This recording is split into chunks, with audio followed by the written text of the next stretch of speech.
რუსთაველის გამზირის რეაბილიტაციას იმაზე მეტი დრო დასჭირდება, ვიდრე აქამდე გვეუბნებოდნენ.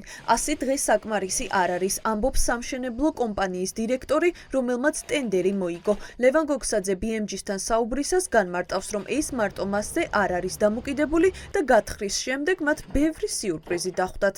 სამუშაოები აქ 24 საათის განმავლობაში მიმდინარეობს? კი ბატონო. დაჩქარებული წესით? დაჩქარებული წესით მიმდინარეობს. ხარაბინდო ვერ ხედავთ რა ხდება. ესე იგი მთელი სულთა დასვენება არა.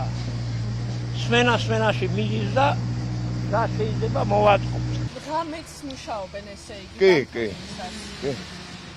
ღამეც მუშაობ. ხელს უწყობთ რომ გდები რომ ბილიკები რომ მიხსებ და რაღაცა.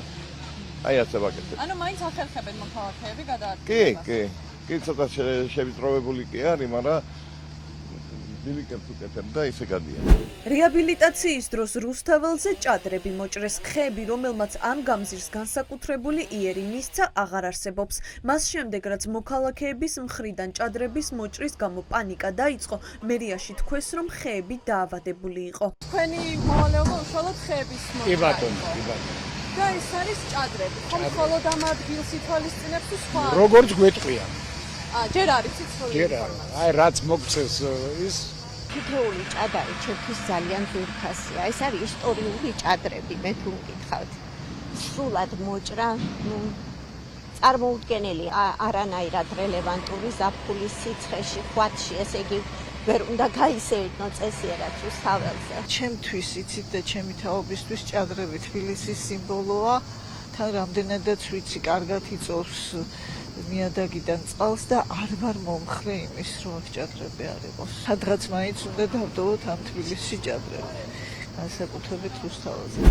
რუსთაველის გადაკეტვის გამო თბილისში სატრანსპორტო კოლაფსია. ახლა ივლისია, ქუჩაში იმაზე ნაკლები მანქანა გადაადგილდება, ვიდრე თვის სხვა დროს. თუმცა საცობები დაუძლებელ პრობლემად იქცა. რა მოხდება სექტემბერში, როდესაც არდადეგებზე წასული ხალხი უკან დაბრუნდება. ამის წარმოდგენა კორუფციის მკვლევარებს არც კი უნდათ. გამომდინარე იქიდან, რომ არ არსებობს პროექტი, რომელიც ვადებში დაასრულა კახა კალაძემ და ზოგადად ვიცით როგორ მუშაობს მერია, აი ამ ყველაფრიდან გამომდინარე ეს პროექტიც 10 დღეში ვერ დასრულდება.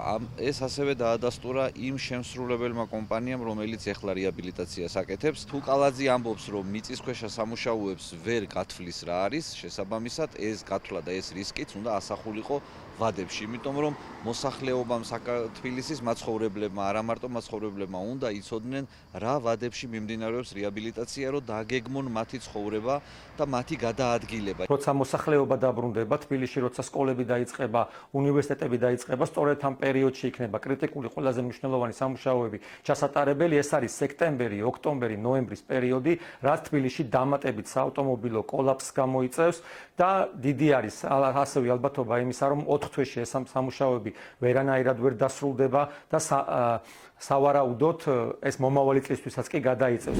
მაშინ, როდესაც გამოცდილება აჩვენებს თუ როგორი პრობლემები იქმნება უხვი ნალექის დროს დედაქალაქში, ოპოზიცია მიიჩნევს, რომ მსგავსი კომპლექსური სამუშაოები მეტ კონტროლს და ყურადღებას საჭიროებს. წინააღმდეგ შემთხვევაში არ გამორიცხავენ, რომ რუსთაველის გამზირზეც იგივე მოხდება, რაც წერეთლის რეაბილიტაციის დროს იყო. ამ რეაბილიტაციის პროცესში ძალიან მნიშვნელოვანი არის, რომ დედაქალაქის მერიამ საზოგადოებას აუხსნას, რისი მოლოდინი უნდა გქონდეს რუსთაველის რეაბილიტაციასთან მიმართებაში და რამდენად იქნება გათვალისწინებული წარსული შეცდომები სხვა გამზირებთან მიმართებაში, სადაც ახალ რეაბილიტირებულ გამზირებზე გვინახავს, როგორ იტბორება იქაურობა, გვინახავს, როგორ ვარდება გზა ახალ რეაბილიტირებულ ქუჩებზე და მთელი რიგი პრობლემები, როგორ შეიძლება ეს ყველაფერი იქნეს აცილებული თავიდან და რას აკეთებს თბილისის მერია ამაზე, მნიშვნელოვანი არის, რომ მათ ამ ყველაფერს გასცენ პასუხი. ახლა მთავარი კითხვაა, შეძლებს თუ არა კალაძე დედაქალაქის მთავარი გამზირის რეაბილიტაცია დათქმულ 100 დღიან ვადაში დაასრულოს და სამუშაოები ხარისხიანად შეასრულოს.